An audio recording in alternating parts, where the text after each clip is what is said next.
dokter, apa itu PhD? Tidur ya, orangnya nggak ada. Saya ngomong dewean ya? Ada Bu, ada Bu. Saya ngomong Ya, Bu. sendiri deh.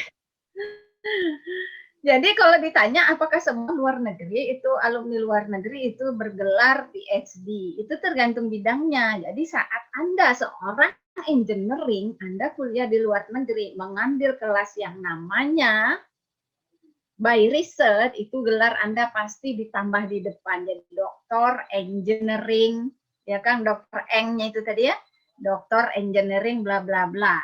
Nah, kalau tadi saya ngambil kelas yang by course, itu berarti gelar saya Linda Sartika STMT PhD. Jadi PhD itu di belakang itu. Saya bukan seorang engineer. Ya, jadi bedanya antara gelar luar gitu. Tapi kalau dalam negeri kayak Pak Saprijal dia doktor saja, ya.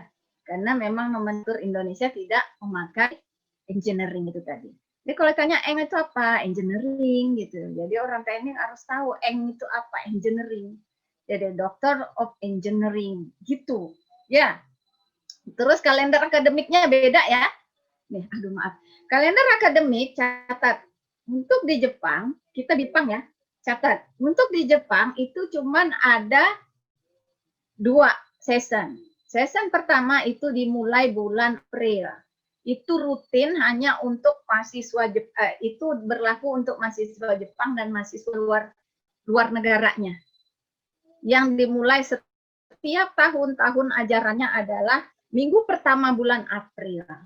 Jadi kalau Aprilnya itu tanggal 1-nya itu jadwal hari Senin, ya tanggal itulah masuknya. Saya masih ingat saya masuknya tanggal berapa. Karena saya masuk di kelas yang itu. Nah, nanti yang di semester genapnya gitu ya, kita kan kebalik nih, kita ganjil genapnya nggak sama ya. Kalau orang Jepang itu ganjil di April, nanti genapnya ada di September. Kalau kita enggak, kebalik kan. Yang Maret ini adalah yang apa ganjil ya, genap ya. Kebanyakan. Jadi punya 2 sesi untuk Jepang. April dan September. Buat notifikasi di situ. Kalau Anda ingin masuk di kelas yang bulan April, berarti paling tidak 6 bulan sebelumnya itu Anda sudah persiapkan. Ya, 6 bulan sebelumnya itu sudah mepet banget itu. Saya itu kemarin nyiapkan kurang lebih 1 semester itu 6 bulan. Nah, harusnya itu setahun sebelumnya. Padahal perencanaan saya memang udah benar. Saya mau masuk di September.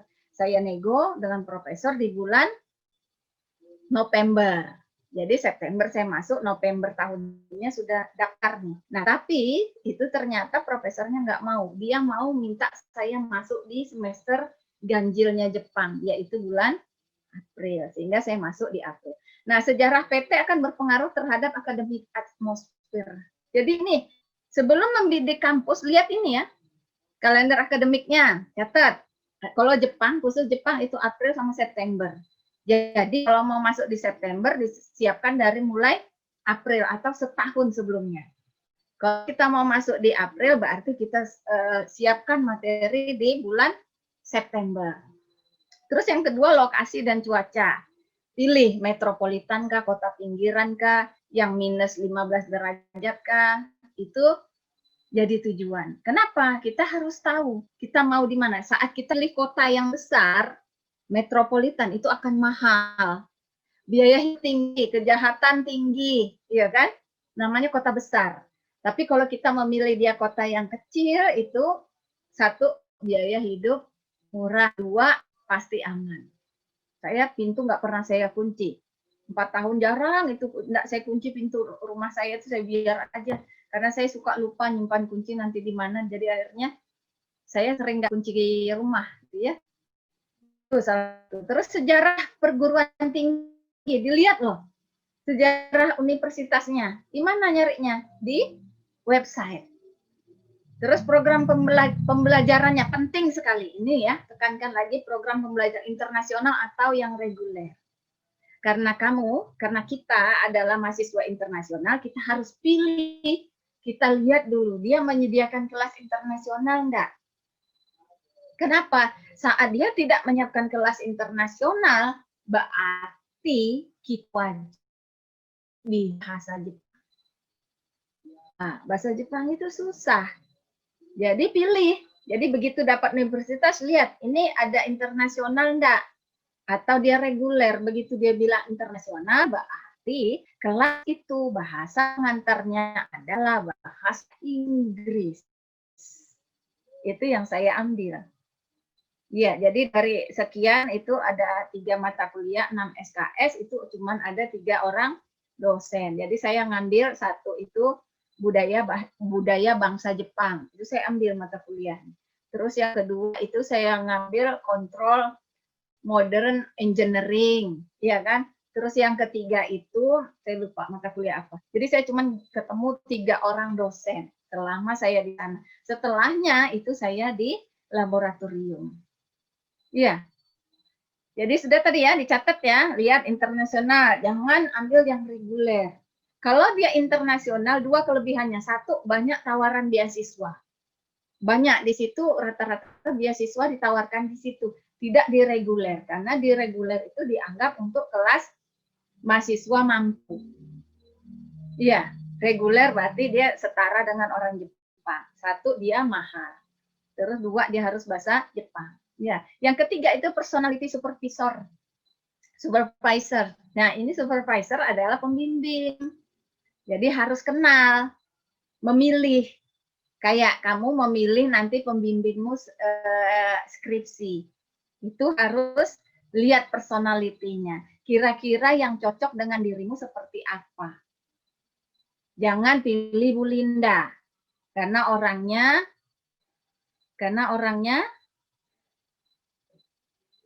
titik-titik apa ini? Baik, Bu. Jangan pilih Ibu Linda kalau kamu tidak bisa menghargai waktu.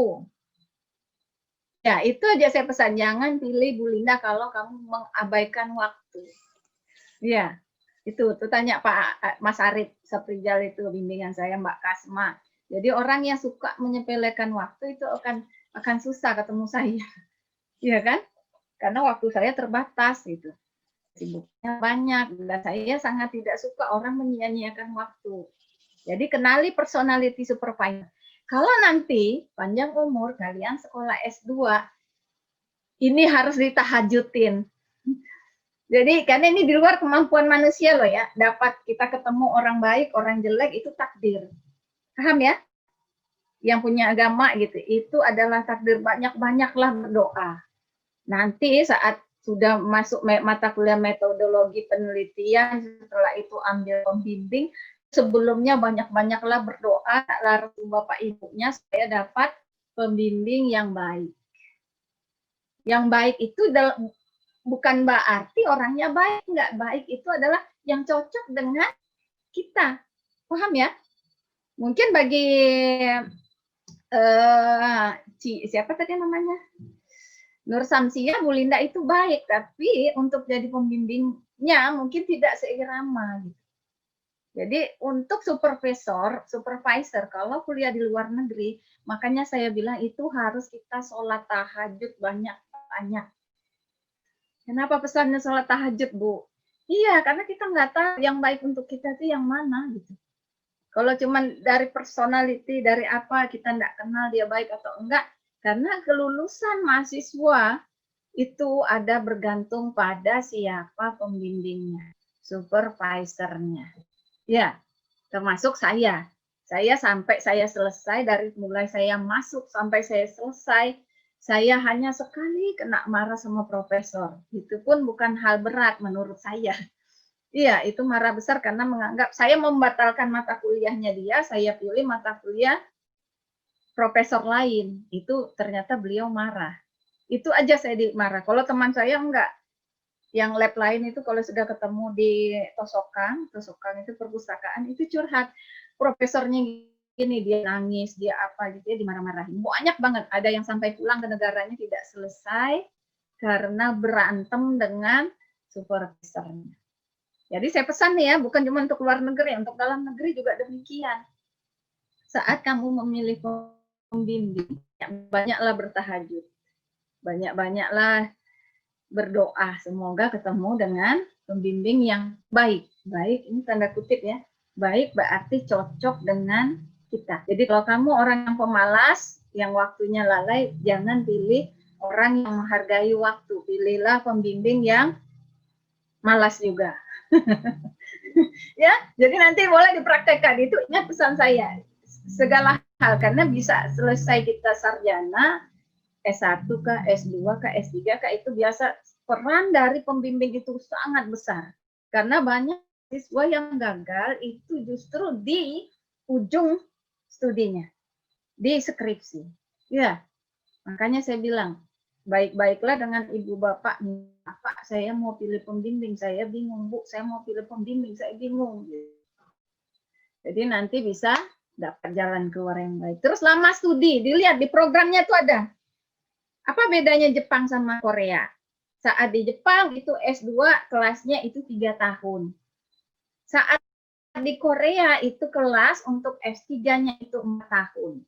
Iya. Saat di Jepang S2 itu 2 tahun. Saat di Australia S2-nya itu ada yang 1 tahun, ada yang 3 semester. Jadi lama studi juga. Iya, kalau Jepang memang sudah harga paten gitu. Jadi S2-nya itu 2 tahun. 2 tahun, terus S3-nya itu 3 tahun. Terus saya 4 tahun. Satunya adalah student research student saya 1 tahun. Jadi 4. Karena enak gitu ya. Enak nambah lagi setahun. Nah, terus ketersediaan program studi dilihat, dicek di websitenya. Jadi jangan gini, jangan menggantungkan harapan pada orang. Cari sendiri. Kalau kamu menggantungkan itu ke Bu Linda, ke Pak Isnin, ke kamu tidak independen. Jadi cari jalanmu sendiri. Universitas itu lihat ya. Terus keahlian staf itu tadi maksudnya keahlian apa sih? Gimana dia menghandle mahasiswa internasionalnya? Itu kelihatan di bagian international center dari universitas. Lihat di situ ya. Kan kalau kita punya website tuh ada tuh. Nanti di rata-rata di seluruh ini ada. Jadi ada informasi tentang International Center. Di situ dilihat bagaimana mereka mengatur mahasiswa asing. Makin bagus keahlian stafnya, berarti semua mahasiswa internasionalnya akan dicarikan beasiswa. Kayak saya. Ya, saya pertama berangkat tanpa beasiswa apapun. Saya hanya pakai gaji dari profesor sebagai asisten riset. Jadi tidak ada beasiswa, tidak ada sogakin. Sogakin ganai, sogakin bahasa Jepangnya itu ya. Sogakin ganai, beasiswa tidak ada. Tapi akhirnya setelah saya 6 bulan di sana, international student-nya menawarkan beasiswa. Akhirnya setelah itu tiap per semester diperpanjang beasiswa itu.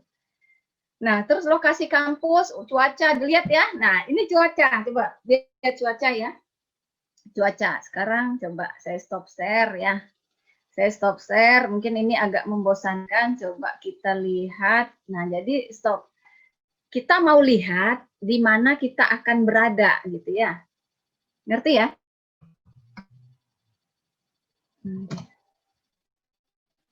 Ini mau saya share gitu ya.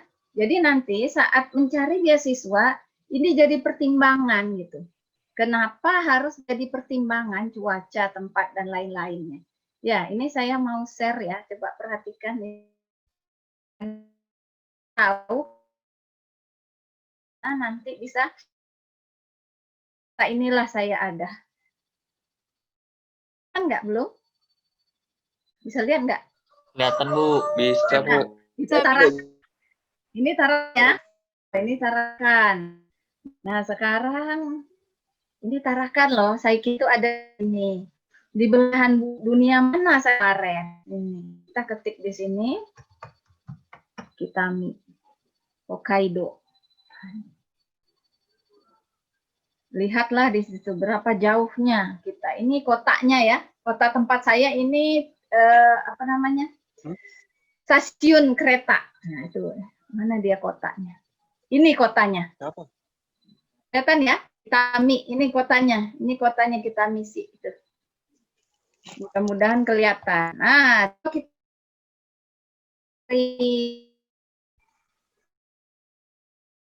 ini ya, di sini yang merah ya. Tarakan itu sebelah mana? Mau Bu Putri. Di sebelah mana nih? Tarakan sebelah mana? Sekarang tanya, ini kuis Di deh. bawah, Bu. Bagian bawah, Bu. Bawah, sebelah bawah. Selatan, Bu.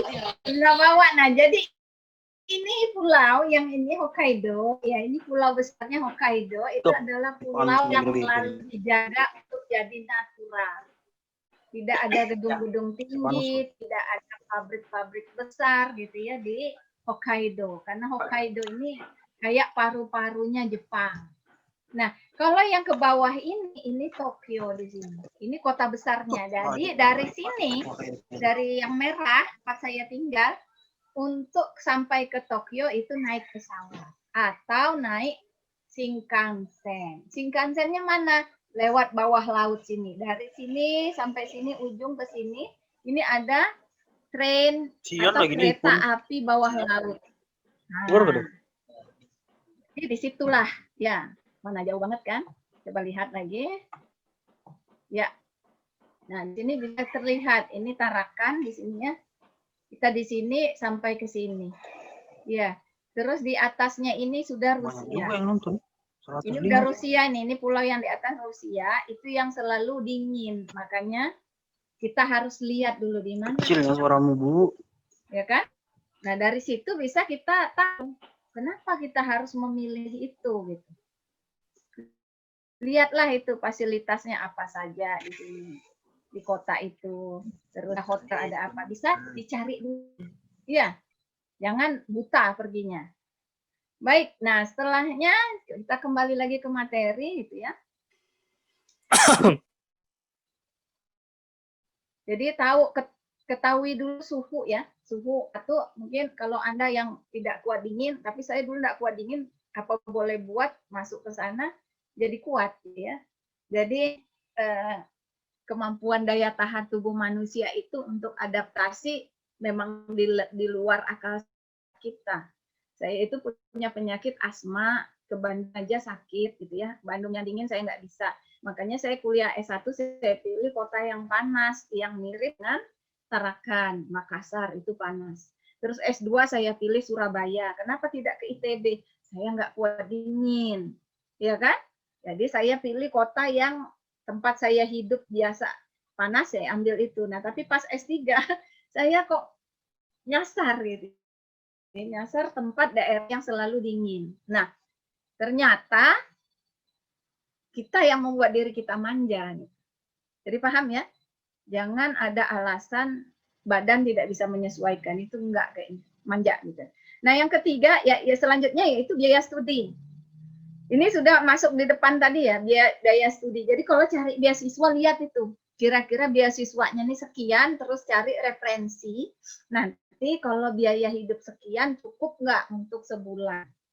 Ya, jangan asal beasiswa. Teman yang pergi ke Cina itu merana. Kenapa? Beasiswanya nggak cukup ternyata. Cina kan agak hitung-hitungan ngasih ya.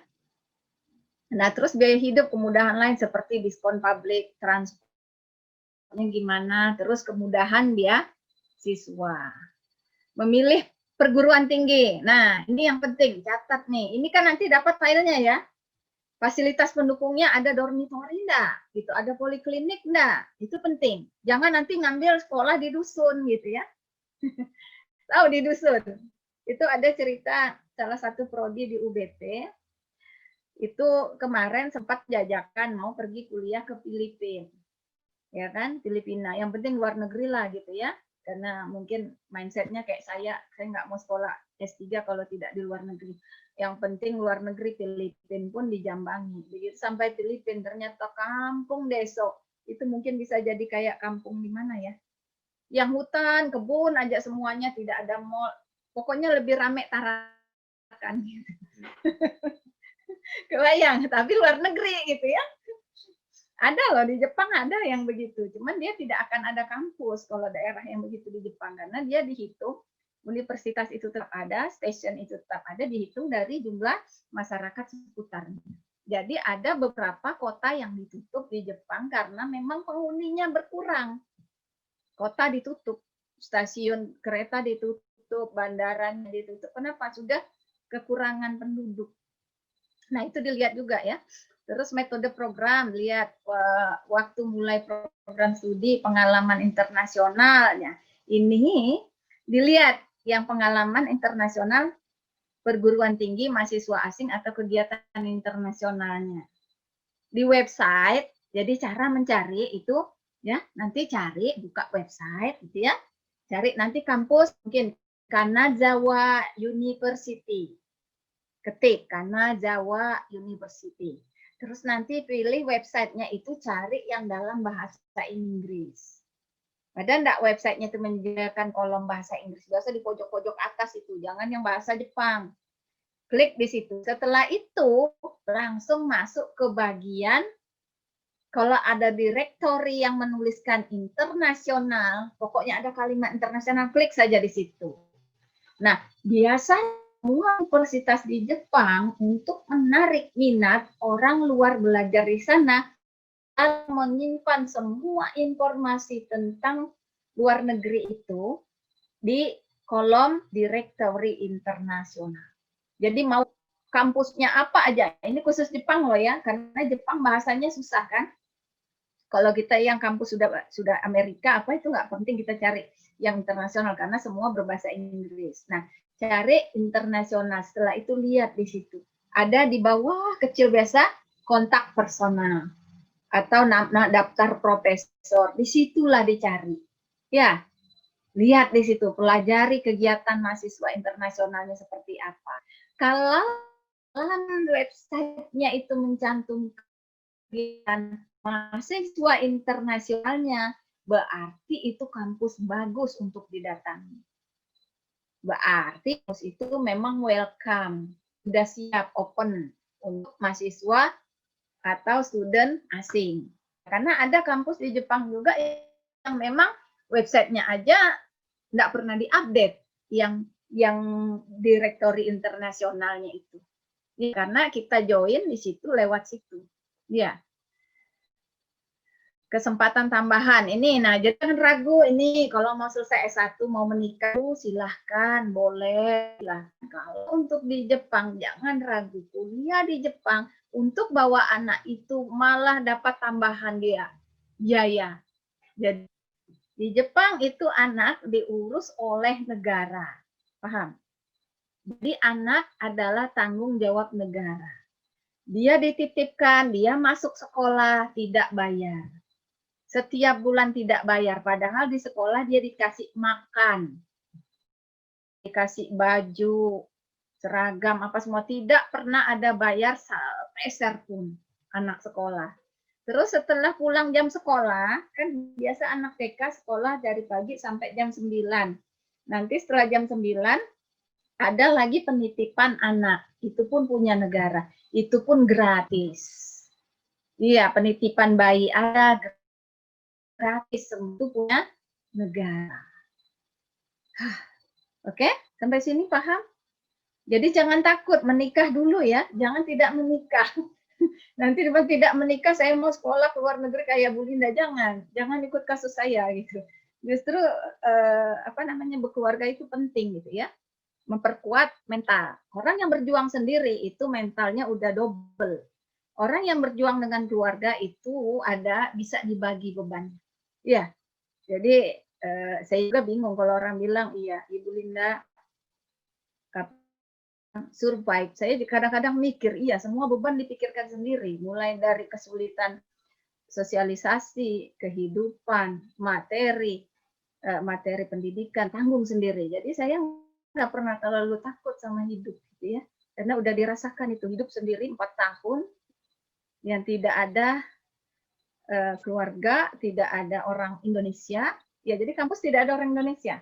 Pertama saya datang ada satu sahabat saya yang membawa saya ke sana, itu sempat tinggal bareng kami sekitar 9 bulan, 6 bulan bareng, setelah itu dia pindah kota. Jadi semuanya dikerjakan sendiri. Ya, dan itu dilewati. Nah, tips sukses mencari PT. Nih ya, ini yang penting nih, cara mencari.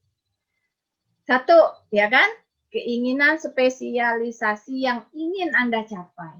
Jadi anak elektro, kalau sudah bosan di elektro, saya tidak nutup kemungkinan, sekarang kan bidang itu luas ya. Mungkin nanti ada yang hobinya desain atau apa gitu.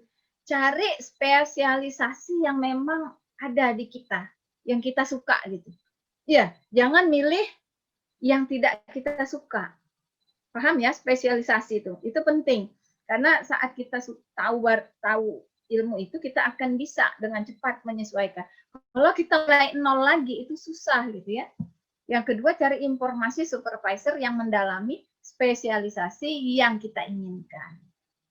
Gimana caranya? Ketik aja tuh bidang itu dalam bahasa Inggris loh ya. Searching itu harus pakai bahasa Inggris. Jadi mulai sekarang Anda searching untuk judul materi kamu. Seandainya sudah punya Metopen, sudah masuk Metopen gitu ya. Sukanya mungkin apa namanya? Jatuh tegangan, drop voltage, ya suka sekali ini tentang jatuh tegangan. Ketik dalam bahasa Inggris, jangan tidak bahasa Indonesia. Karena kalau kita ketik di Google Info itu dalam bahasa Indonesia, kita akan masuk ke Indonesia. Saat kita ketik itu dalam bahasa Inggris, kita sudah membuka tempurung, dalam kurung terbang, ya. Jadi lihat itu.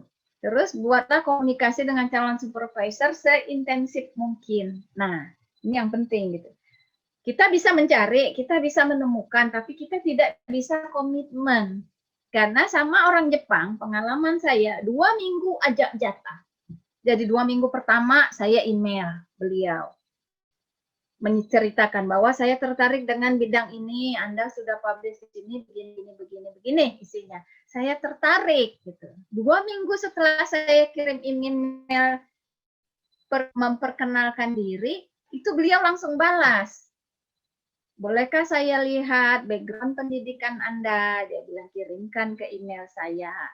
Mungkin yang bisa di sini gini gitu. Saya kirimlah nih transkrip dalam bahasa Inggris, ijazah dalam bahasa Inggris, terus segala sertifikat yang saya punya bahasa itu saya kirim.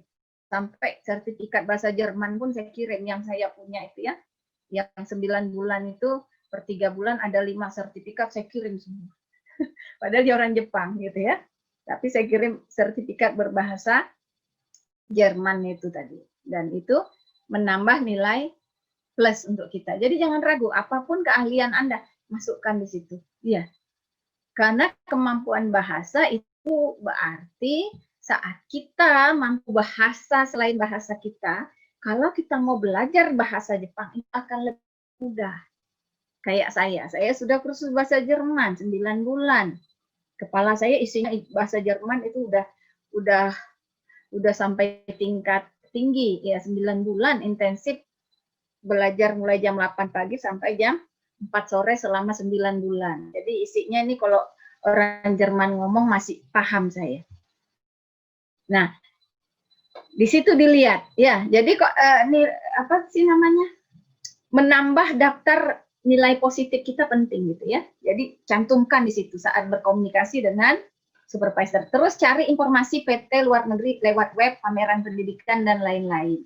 Terus segera ya apply ke PT yang dituju. Jadi jangan tunggu lama-lama. Nah, ini coba 3M.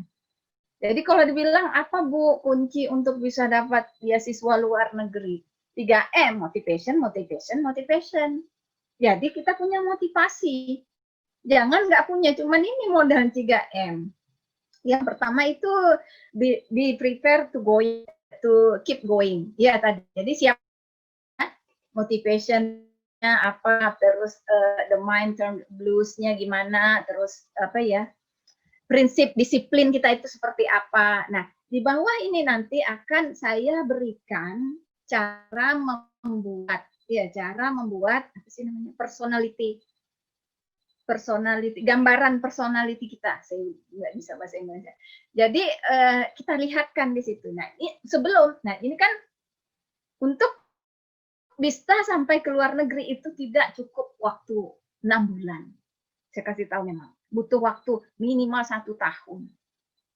Jadi jangan main-main gitu. 1, mental disiapkan tadi. Dua ini poin-poin yang di sini tadi. Time management, organization-nya gimana, collaborative work-nya gimana, ya kan? Terus enhanced writing skill, bagaimana kemampuan menulis, terus waktu istirahat, relaksasi, ini diatur hidup. Ya, jadi punya peta mengatur hari-harimu. Jadi kalau tahun depan punya rencana untuk ke Jepang, tahun ini sudah prepare dengan ini. Kenapa di sini ada rest and relaxation? Kenapa? Orang yang hidupnya orang yang badannya sehat, pikirannya itu pasti baik. Jangan begadang main game. Ya. Sini kan hobinya gadang kan? Jadi pola hidup sehat gitu. Nggak ada itu ceritanya orang dapat melejit dengan baik kalau pola hidupnya tidak sehat. Merokok gitu ya. Lihatlah tuh. Susah itu komunikasinya dengan tim mana. Terus menentukan surat tawaran perguruan tinggi. Ya, metode programnya seperti apa, jumlah kuliahnya naik. Kalau jumlah tempat kuliah tadi atau risetnya itu lihat ya. Programnya itu berapa tahun. Ya. Tanggal penutupan tawaran. Nah, ini kalau untuk sekolah tahun depan, tahun ini itu dibuka pendaftaran. Nanti di slide ini terakhir ada link di situ. Beasiswa Jepang apa saja yang buka tahun 2020 tapi untuk berangkat di 2021. Jadi kalau mau berangkat di 2022 Anda harus prepare mulai sekarang. Prepare dari sekarang, mendaftarnya di 2021, berangkatnya nanti di 2022. Jadi jangan samakan saat Anda pengen masuk UBT. Ya, masuk UBT pun terpaksa, Bu. Ya, ada yang gitu. Dan enggak kuliah, Bu, masuk UBT aja gitu ya. Nah, jadi setahun.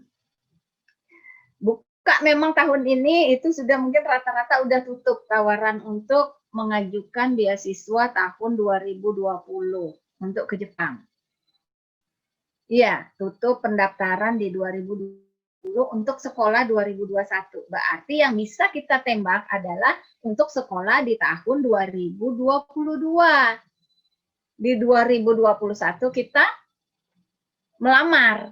Ya, jadi dilihat di situ nanti. Tuh, ada tuition fee. Tuition fee itu apa? Tuition fee itu adalah biaya atau SPP, UKT. Ya, UKT yang harus kita bayar ke universitas. Itu ada. Karena Kak beasiswa itu nanti dipotong. Jadi jangan sampai memilih kampus yang tuition fee-nya itu mahal, SPP-nya mahal, nanti beasiswamu akan terkat di situ, terpotong. Iya, pilih, lihat di situ tuition fee-nya berapa dibanding kampus yang sana berapa, gitu ya. Terus biaya hidupnya berapa, itu penting. Kenapa? Kalau saat uangnya tidak cukup, konsentrasi buyar, ya kan? Terus lihat juga ukuran departemennya, departemen itu kampusnya, mau kampus seperti apa Anda?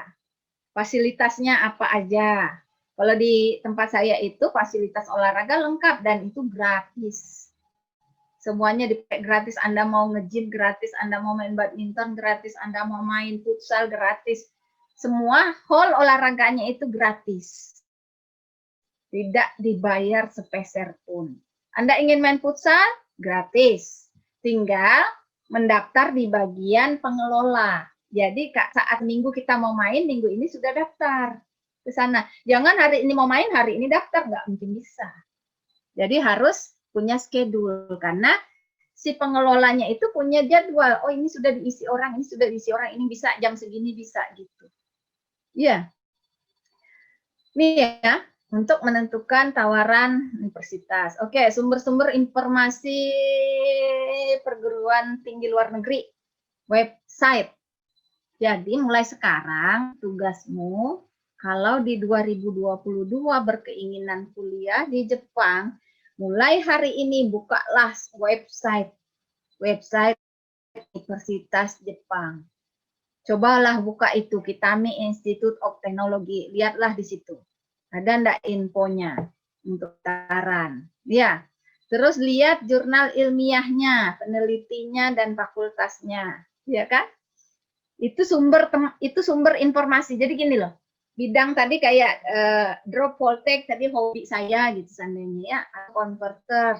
Nah, kita carilah jurnal-jurnal itu jadi sumber, kita bisa ketemu sama universitasnya. Jadi oh iya si profesor ini meneliti tentang drop voltage tadi. Berarti nanti kita akan dihubungkan beberapa profesor yang memang mempunyai laboratorium bidang itu. Ya, info itu dari teman. Nah, kalau saya jujur saya dapat info untuk kuliah ke sana itu dari teman. Teman saya dulu waktu sekolah S2 bareng, tapi dia sudah berangkat dan dia sudah selesai di 2014, di 2013 dia sudah selesai S3 dan saya itu iseng, saya buka Facebook, dia online. Saya lihatlah itu wind turbine, dia foto di bawah baling-baling wind turbine waktu itu. Saya langsung komen lah di situ. Enaknya kuliah, bolehkah aku ke sana gitu ya? Facebook loh, saya lama nggak pernah kontak sama beliau. Sama teman nggak pernah, udah hilang lost contact itu. Serius bisa? Saya tanya gitu. Silahkan Bu, dicoba. Kalau beruntung mungkin bisa dapat gitu. Saya langsung inbox teman saya itu lewat Facebook. Saya bilang, karena saya sudah letih menunggu beasiswa Jerman nggak dapat. Akhirnya dia bilang, ini loh saya cuma bisa bantu. Bahasanya tuh gitu. Yang sudah membimbing saya. Silahkan kamu kontak beliau.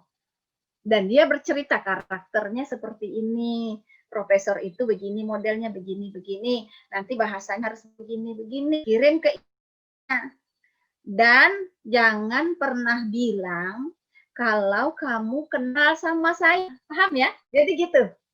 Jadi teman saya itu tidak mau merekomendasikan saya sama profesornya, enggak. Cuman dia kasih email aja. Ini loh emailnya Bu, silakan Ibu hubungi dan Ibu orangnya tuh seperti ini. Saya tidak akan bilang kalau kamu teman saya. Kebayang enggak? Gitu kan? Nah, saya email lah beliau. Saya email sempat berapa kali gitu ya. Si profesor itu sudah berapa kali komunikasi. Teman saya itu nanya, gimana Bu? Sudah dijawabkah emailmu? Sudah, saya bilang. Dia jawabnya gini. Gitu. Terus kamu balas? Iya, balas segera. Balas gini. Saya balas. Jadi seolah-olah saya tidak ada kontak dengan teman saya ini. Paham ya? Jadi tidak kayak orang Indonesia. Orang Indonesia kan suka gitu. Prof, terimalah itu teman saya. Baik, dia tuh gini orangnya. Gitu ya. Nah, akhirnya setelah terakhir itu saya sudah mau diterima, baru si profesornya itu manggil dia. Dia masih ada di kampus, dia waktu itu foto. Coba kamu ke sini. Kamu kenal kah sama orang ini? Sama loh, saya lihat ijazahnya sama dengan kamu waktu S2. Dia ngomong gitu sama teman saya, sama Pak Marwan itu.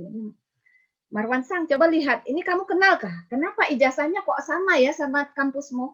Kamu kenal kah? Nah, dia bilang gini, oh saya tahu Prof. Nah orang Jepang itu saat ditanya baru saya tahu Prof. Gimana orangnya? Orangnya gini. Nilainya bagus gitu profesor. Sudah boleh. Nah sampai di situ aja. Setelah itu barulah saya buat proposal. Ya gitu ya cara orang Jepang mengenalkan teman, merekomendasikan. Jadi dari teman. Nah, yang keempat itu dosen. Kayak saya merekomendasikan kalian. Bisa aja saya buat rekomendasi ke profesor saya bahwa ini loh anak didik saya waktu dia S1 almarhum itu ya pintar banget, orangnya rajin, ini begini. Nggak salah jika Prof ambil dia jadi student di lab profesor. Itu bisa saya. Seperti itu. Ya. Nah, terus kantor perwakilan negara gimana? Itu kayaknya yang disuruh Pak Ismet sama saya ya. Oke, sampai sini pingsan. Kita istirahat ya. Sudah berapa ya? Lama enggak ngomong nih? Sekarang tujuan kita melamar PT. Gimana? Bilang ya orang-orang. Gimana sampai sini? Saya mau lihat dulu mana nih orangnya. Enggak ada suaranya. Lanjut, Bu. Lanjut, Bu. Nah, jadi kalau tadi itu kan baru satu state ya, satu cara gitu ya. Nah, sekarang bagaimana cara melamar pada universitas. Ya kan, kita nih sudah, tadi itu cara mencari. Tadi kan mencari, hunting. So, cari. Sudah ada di kampus yang kita sukai. Sudah kita dapat emailnya. Sekarang bagaimana cara melamar? Atau apply. Ya, bahasa Inggrisnya apply. Lamaran ke kampus, ke profesor. Nah, ini kita mulai lagi share-nya ya. Saat kita melamar, hal-hal apa saja yang harus kita miliki? Yes. Ini melamar di luar negeri. Beda ya sama saat melamar di UBT. Saat melamar di UBT Mas suka-suka hati kalian gitu. Ada melamar PT luar negeri. Waktu untuk aplikasi dia tuh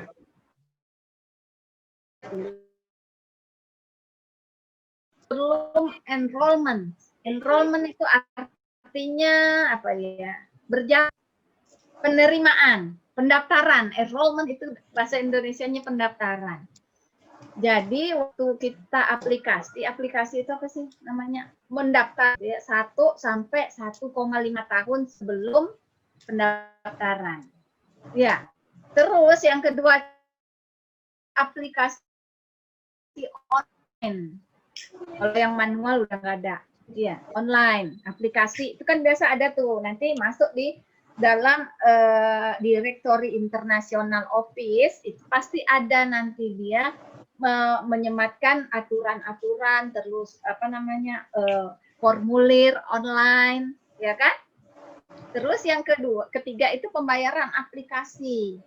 Jadi ada beberapa kampus untuk dapat formulir saja, formulir untuk kita isi itu kita harus bayar. Ada yang gratis saat kita download itu kita baru mau daftar nih, mau daftar aja udah bayar gitu. Nah kalau yang mau itu ambil yang free karena yang berbayar itu biasanya Anda tetap dikenai bayaran meskipun Anda tidak diterima. Iya kan?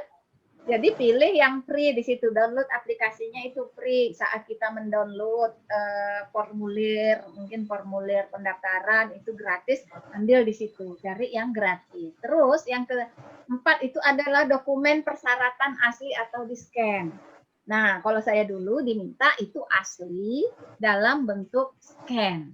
Jadi ijazah itu asli, saya scan, terus ijazah. Orang Jepang tidak mengenal legalisir. Jadi mereka nggak punya legalisir. Paham ya? Kalau kita legalisir itu apa dibilang? Penggantinya asli kan? Di sana pas saya mau pulang ke Indonesia, saya itu sampai apa ya dibilang? Bukan tengkar sih. Saya tuh sampai maksa bagian akademik untuk mengeluarkan legalisir untuk saya. Dan sampai kepala urusan internasional turun tangan. Karena saya menginginkan saya dapat formulir untuk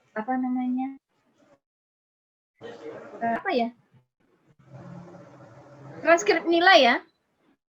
Transkrip nilai lembar itu saya minta 10 lembar yang sudah dilegalisir. Orang Jepang nggak ngerti, satu kampus nggak ada yang tahu.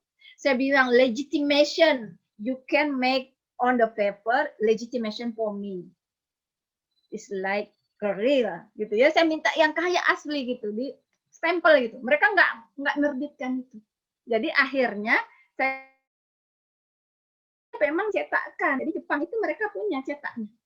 Cetak asli, kertasnya bagus gitu ya. Itu adalah apa sih namanya? Legalisir. Kita kan fotokopi habis itu di stempel ya. Jepang nggak ada. Nah, akhirnya keluarlah surat itu. Tapi setelah saya pulang di Indonesia, karena untuk membuat itu mereka membuat seperti asli. Jadi gimana ya? Bukan asli tapi asli. Gimana ya? Saya juga bingung. Jadi saya punya lembar itu. Saat pulang ke kampus di sini, masalah lagi saya. Borneo itu tak legalisir Bu, nggak boleh, ini asli Bu. Saya bilang, Jepang nggak punya legalisiran, inilah legalisir mereka. Nggak bisa Bu, ini asli Bu, kami minta legalisir. Saya bilang, sudah kalau gitu kasih saya SPPD, saya berangkat lagi ke saya stempel. Nah, itu perbedaan. Terus yang keempat, jika aplikasi online, dokumen aplikasi, hasil IELTS itu transkrip akademik, rekomendasi dikirim dengan amplop tertutup. Jika tidak online. Terus aplikasi untuk program riset dilengkapi dengan proposal penelitian awal. Nah, rata-rata adik-adik, teman-teman, bapak-bapak, ibu dosen yang menghadap saya, yang ingin sekolah ke Jepang, itu kalau dibilang, semua kamu berasnya lengkap. Gitu saya bilang, mana proposal risetnya? Langsung nyerah. 2 minggu, 3 minggu, sampai setahun nggak datang lagi ke saya. Ya, jadi dan proposal penelitian awal itu mereka nggak bisa buat. Aneh kan? Sebenarnya bisa buat, cuma nggak tahu, nggak mau bertanya lagi.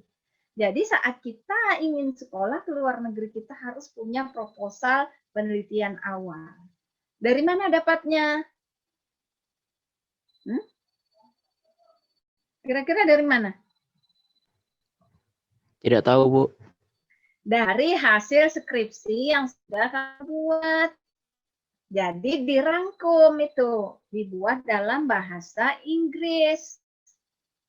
Jangan cuma abstraknya aja Inggris. Jadi nanti yang sudah di semester akhir, ini ada Bang Ridwan, Bang Malik, siapa itu, dibuat ringkasannya, skripsi kita itu di dalam bahasa Inggris. Jadi kalau bisa, jadi kayak apa ya dibilang, outline besarnya, terus cetaknya itu. Nah, itulah yang dipakai. Lalu nanti di akhir dari tulisan itu bahwa saya ingin melanjutkan penelitian saya tentang ini. Gitu. Nah, rata-rata orang gugur di situ.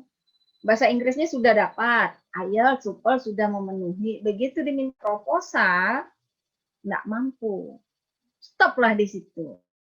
Jadi dosen-dosen yang lain di UBT saat saya tawarkan, mana mau saya bantu nggak kita urusan sekolah ke luar negeri, begitu dibilang minta proposalnya itu 2 minggu Bu, 2 minggu, iya Bu 2 minggu, 2 minggu berikutnya udah hilang, sampai sekarang nggak datang lagi ke saya. Gimana mau kuliah gitu kan? Ya, dari mana bahannya? Nah, jadi mulai sekarang dipelajarilah skripsinya. Nah, dari skripsimu itu tadi, ya kan, skripsi kan ada abstrak gitu ya, terus ada hasil, dibuatlah sebanis mungkin, lalu carilah nanti profesor atau carilah profesor, supervisor tadi, yang mirip dengan apa yang sudah kamu buat di skripsi itu.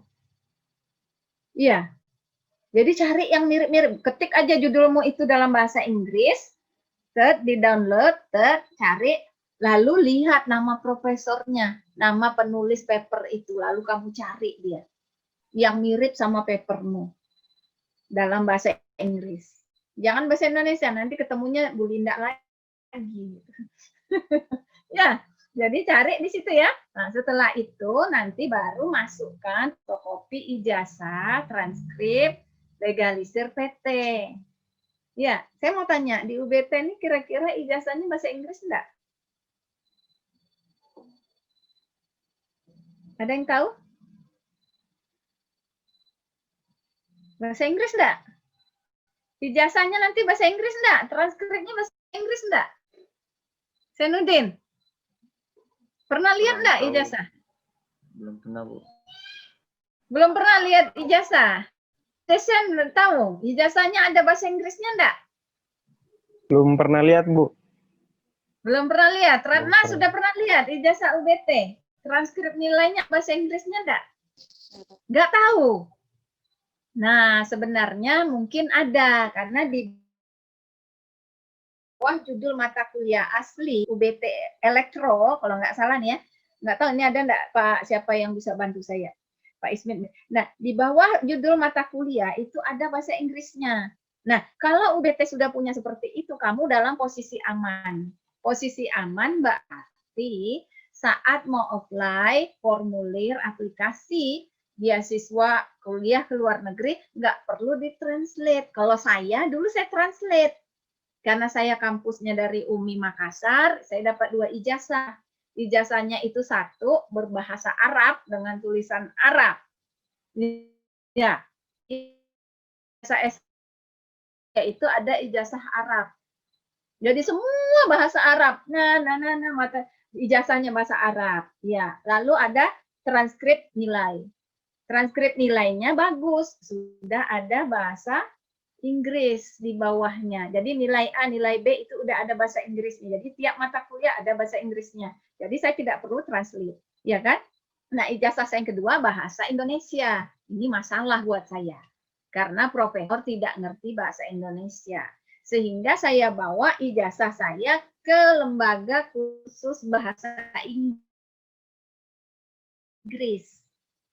Di Makassar ada Widya apa ya nama tempat saya? Widya Gama bukan. Widya Loka. Jadi ada kursus bahasa Inggris di Makassar namanya Widya Loka. Saya masukkan ijazah saya di situ. Saya minta dia mentranskrip lalu saya bayar. Jadilah bahasa Inggris. Tapi nanti saat saya apply beasiswa saya sertakan yang bahasa Indonesia dan hasil translate bahasa Inggrisnya yang sudah ada legitimasi dari lembaga kursus yang memiliki badan. Ya, jadi yang bahasa Arab enggak saya masukkan. Nah, pusing profesornya. Ijazah apa ini bahasa Arab, gitu kan? Jadi yang saya sertakan adalah 1 ijazah bahasa Indonesia, terus yang kedua translate bahasa Inggris ijazah. Terus yang ketiga adalah legalisir transkrip nilai akademik. Nah, yang untungnya kampus saya itu ada sudah mata kuliah dalam bahasa Inggris. Nah, UBT kayaknya ada, semua rasanya ada. Kalau ijazah yang belum mungkin ya, saya nggak tahu. Ijazah belum mungkin. Nah, lalu yang kedua itu sertifikat kemampuan bahasa asing dengan sesuai negara tujuan. Tapi pengalaman saya bahasa Jerman saya masukin aja, bahasa Inggris saya masukin aja. Pokoknya menampilkan bahwa saya punya kemampuan bidang itu. Yang ketiga, personality statement.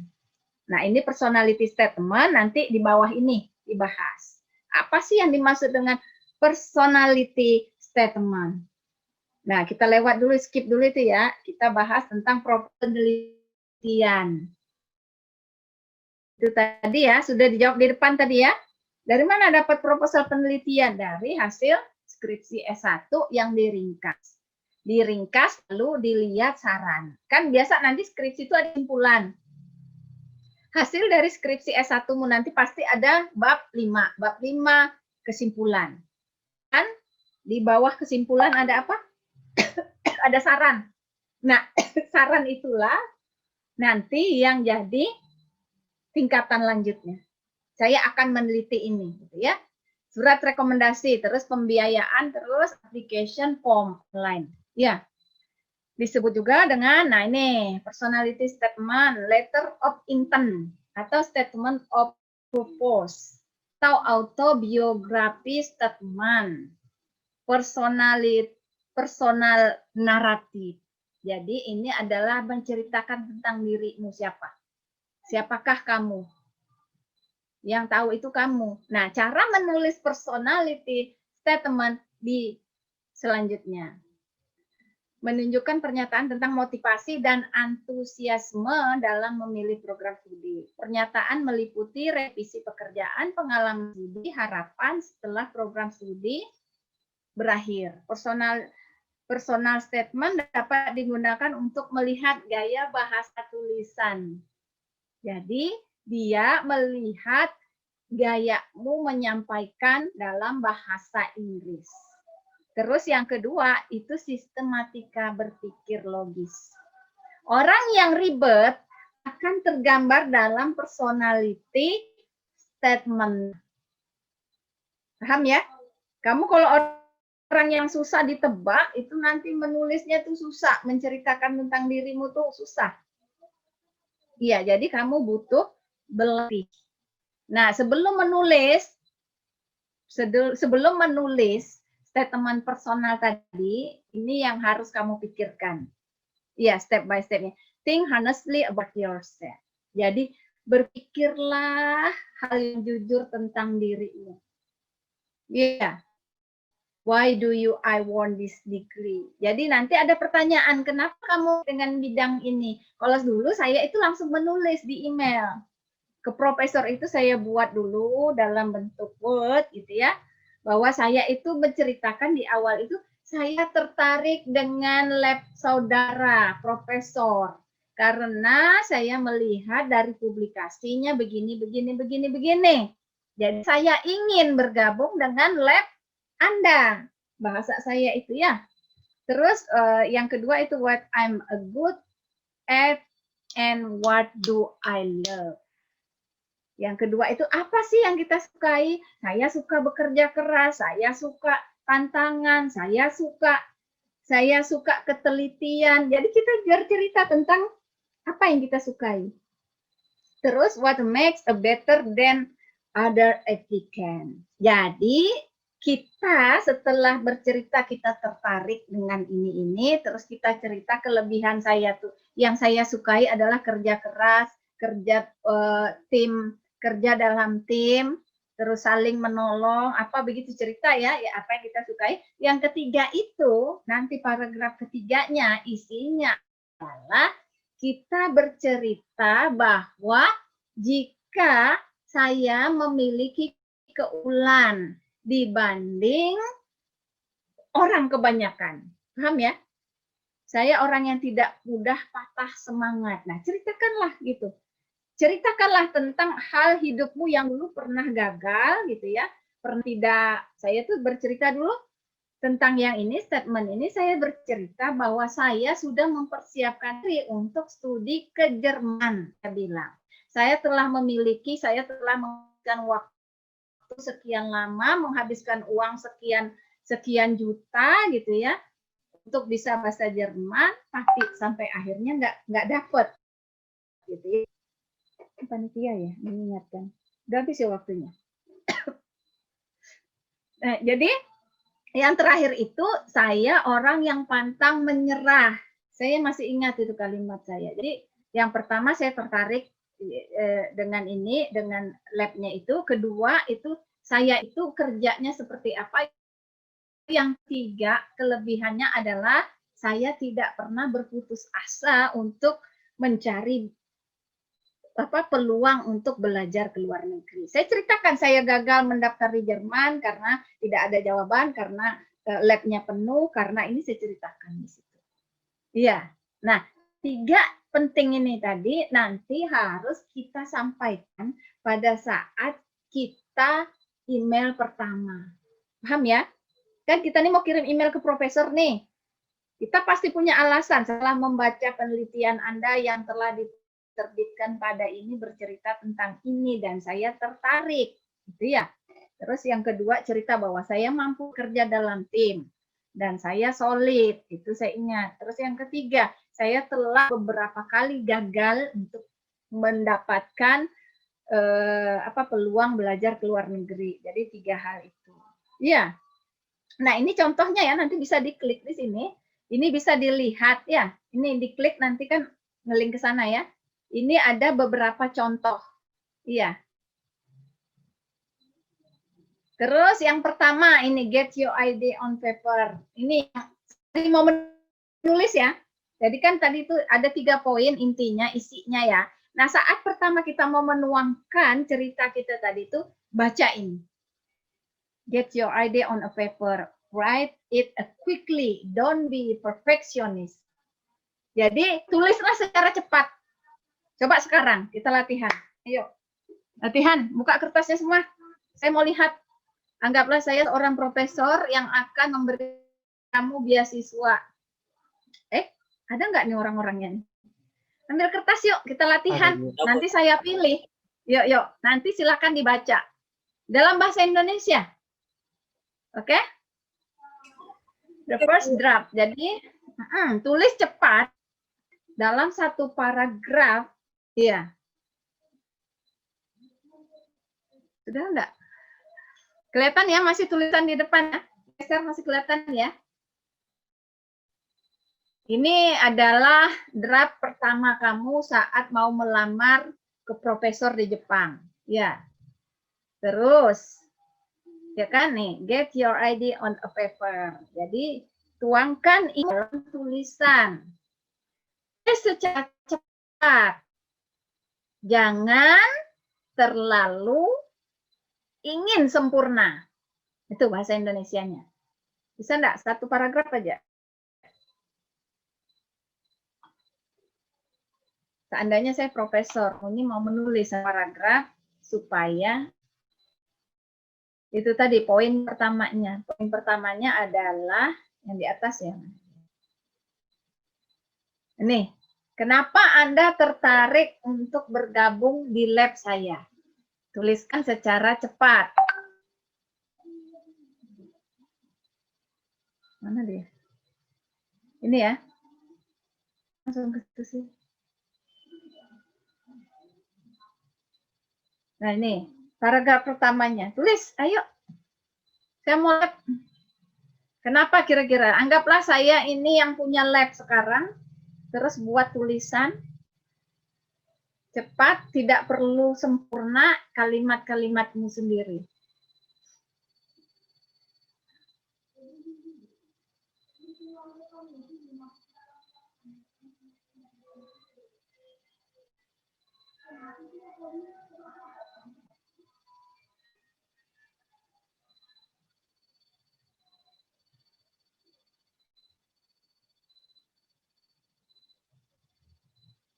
Halo, sudah? Ada yang sudah?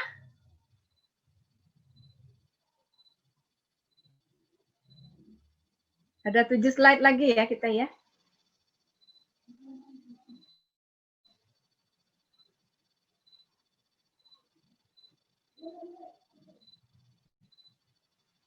Tulis dengan cepat dan jangan terlalu sempurna.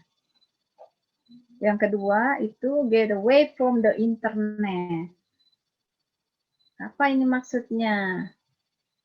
Kita harus membaca ide orang. Ya. Tapi saat kita menulis, kita jangan mengambil kalimatnya.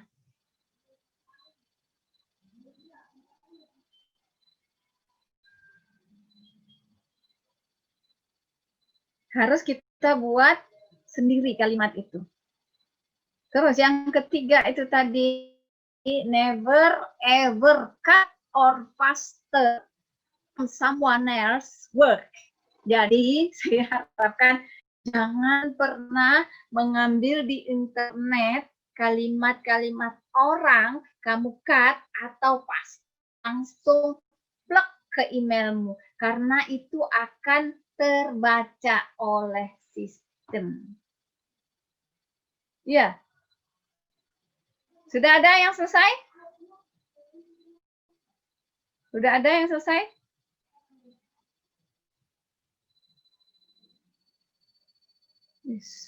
Pada serius ya. Pada serius semua. Bahasa Indonesia aja dulu, jangan bahasa Inggris karena susah.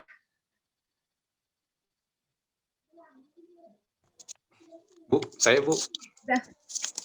Siapa mau coba? Coba dibaca boleh. Saya bacakan Bu ya. Silakan, silakan. Saya ingin merasakan pengalaman belajar dengan situasi dan suasana berbeda dan meneliti bersama Anda. Profesornya. Mantap, ya. Itu cepat kan? Itu kalimat yang memang lahir kita punya gitu ya. Saya apa tadi? Imam? Saya ingin merasakan pengalaman belajar dengan situasi dan pengalaman yang berbeda dan meneliti bersama Anda. Maksudnya profesornya gitu, Bu. Yes. Nah, ini nyambung dengan materi Pak Saprijal di depan tadi. Jangan takut dulu dengan bahasa Inggris. Oke? Kan kita kan bahasa Inggris tidak perfect ya. Seperti kata Pak Saprijal tadi, clue-nya beliau adalah pakai Google Translate kalimat per kalimat, jangan paragraf.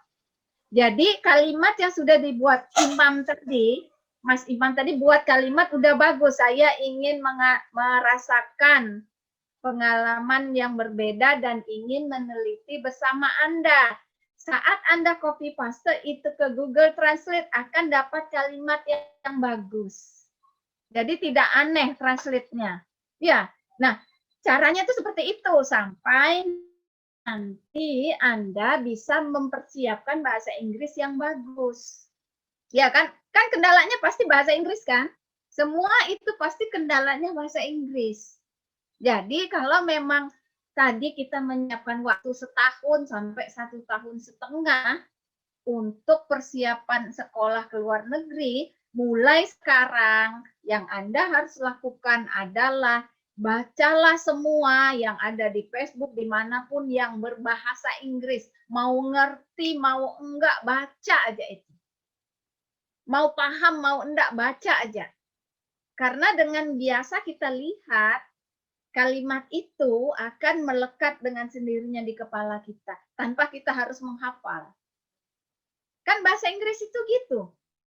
Sering nonton film yang berbahasa Inggris, dengar lagu bahasa Inggris. Jadi kalau ada lagu bahasa Inggris, ini trik saya sangat suka dengar musik.